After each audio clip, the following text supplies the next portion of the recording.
Warahmatullahi wabarakatuh. Kita kembali lagi dari pembahasan soal kita kali ini. Apa itu? Kok ini nggak muncul? Oke, nggak apa.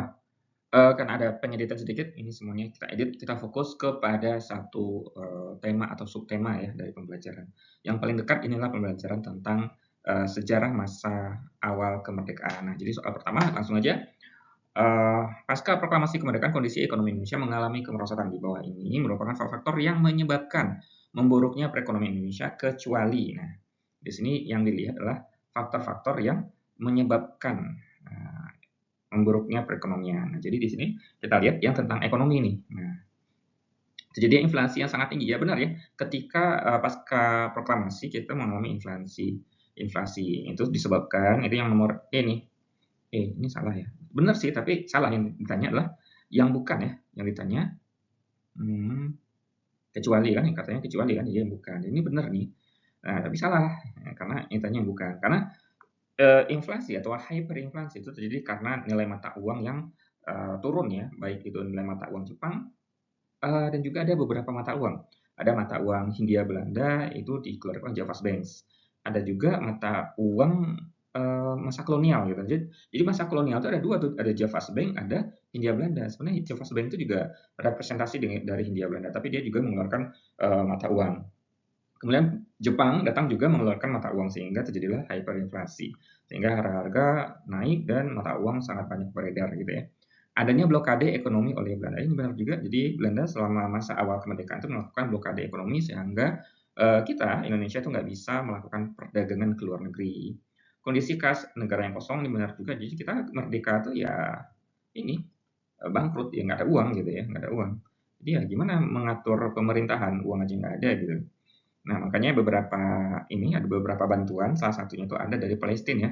Saudagar Palestina tuh mendonasikan uangnya untuk modal menjalankan pemerintahan sama Aceh. Tapi Aceh dulu itu emas ya, itu pun untuk bangun Monas ya. Emas berapa kilo gitu ya. Nah, jadi jawaban yang tepat adalah D. Kenapa D? Ini nggak ada hubungannya dengan ekonomi, sama ini pembagian ini tuh masuk dalam apa ya? Keputusan dari sidang PPKI kedua kalau nggak salah. Yaitu pembagian wilayah Indonesia menjadi 8 provinsi. Jadi pada awalnya dulu kita punya 8 provinsi ya, sebelum sekarang ada berapa? 34. Banyak. Oke, kita lanjut ke nomor berikutnya.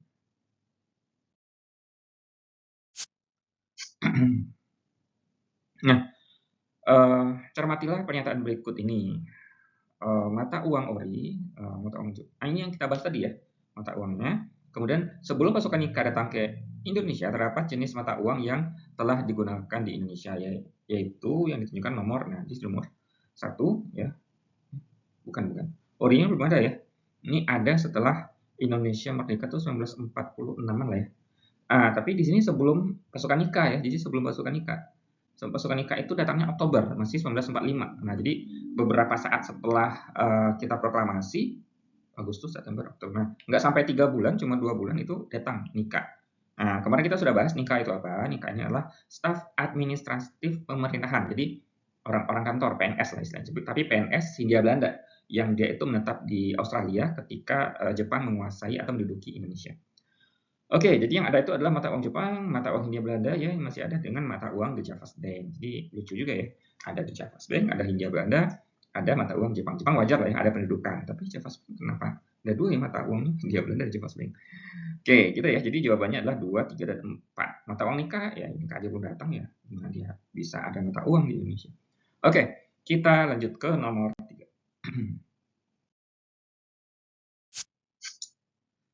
Oke, pada Januari 1947 ya didirikan sebuah lembaga bernama Planning Board ya.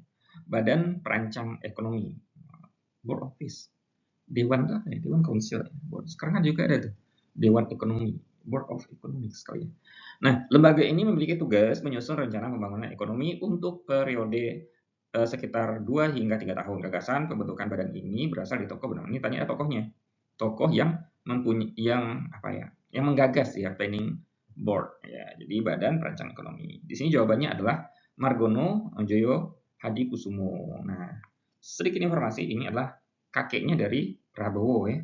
Kakeknya jadi Prabowo. Berarti ini ya, kalau Megawati kan anaknya dari Soekarno, ini kakeknya Prabowo. Oke.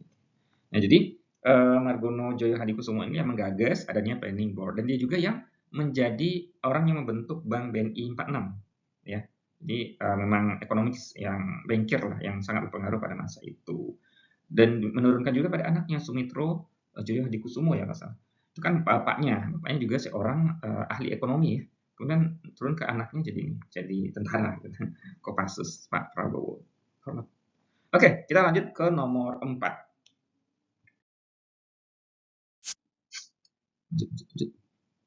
Untuk mengatasi masalah ekonomi pada awal kemerdekaan, IJ Kasimo ya, nggak ada haji. Selaku Menteri Urusan Bahan Makan melakukan kebijakan yang dikenal dengan Planning Kasimo. Berikut ini hal-hal yang berkaitan dengan Plan Kasimo adalah kecuali. Nah, ini kok ada jawabannya.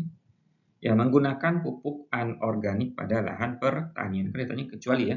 Jadi pada masalah ekonomi itu Menteri Urusan Bahan dan Makanan, ada menteri namanya kayak gitu ya. Kalau sekarang tuh mungkin Menteri Kemensos ya, Kementerian Sosial ya. Urusan bahan makanan melakukan kebijakan yang dikenal dengan Planning Kasimo. Ya. Itu adalah tujuan swasembada pangan. Jadi saat itu walaupun kita punya wilayah yang luas, ternyata akibat dari perang dengan Jepang kita mengalami kelaparan ya, karena semua yang ditanam itu adalah untuk kebutuhan perangnya Jepang ya, tumbuhan jarak misalnya. Jadi yang ditanam pun padi itu juga untuk mendukung perangan Jepang. Jadi kita kenal sistem ekonomi autarki ya. Jadi semua sumber daya itu difokuskan ke satu kebutuhan perang gitu. Nah, di sini jadi terjadi tuh kelaparan, maka dilakukanlah untuk menciptakan supaya tidak lapar lagi.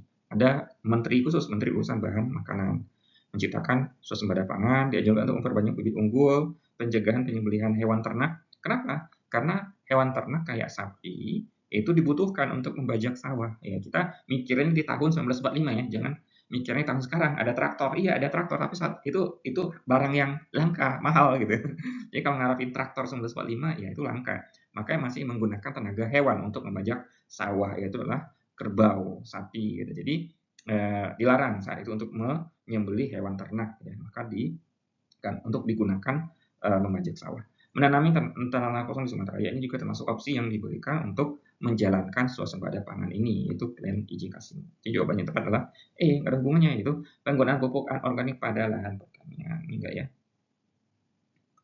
Oke, kita lanjut. Terakhir nomor 5. Oke. Persoalan produksi serta distribusi bahan pangan, persoalan kebutuhan sandang, kedudukan pengelolaan industri perkebunan, pendirian BNI, upaya rekonstruksi, serta rasionalisasi angkatan perang. Yang ditanya, dari daftar di atas, hal-hal yang menjadi pokok pembahasan dalam konferensi ekonomi pada Februari 1946 ditunjukkan oleh nomor. Jadi ada konferensi ekonomi. Kita disuruh untuk mengetahui pokok-pokok pembahasannya apa aja. Oke. Jadi ini kita mengingatkan pada Bank BNI. BNI benar.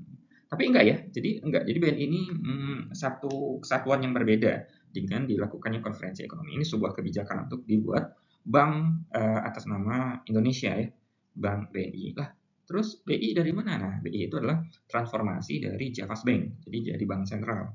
Ini bank pertama nggak sih, nggak tahu lah. Tapi ini bank yang didirikan pada tahun 1946, BNI. Maka dikenal BNI 46 gitu. Mentang-mentang umurnya tua gitu, disebutin 46. Oke. Kemudian ini bukan jawabannya. Jadi nomor 4 salah. Ini salah. Oh iya semuanya. Jadi yang benar itu yang A ya. 1, 2, dan 3. Kenapa? Ya jadi pada saat itu yang dibahas adalah masalah distribusi pangan. Kita nggak bahas tentang lain-lain ya, perang apa sebagainya. Nggak dibahas. Ya kan masalah ekonomi. Yang dibahas saat itu adalah masalah makan. Pangan gimana, distribusi bahan pangan, persoalan kebutuhan sandang, pakaian. Jadi waktu itu memang semiskin-miskinnya sehingga pakaian pun jadi langka. Nggak ada waktu itu ya. Ini kebutuhan sandang, kebutuhan makanan, jadi lumayan. Itu sangat memprihatinkan. Kedudukan pengelolaan perkebunan. Ya, ini juga dilakukan untuk mencegah malpraktik dalam perkebunan. Gagal panen kan bahaya juga. Maka jawabannya adalah A.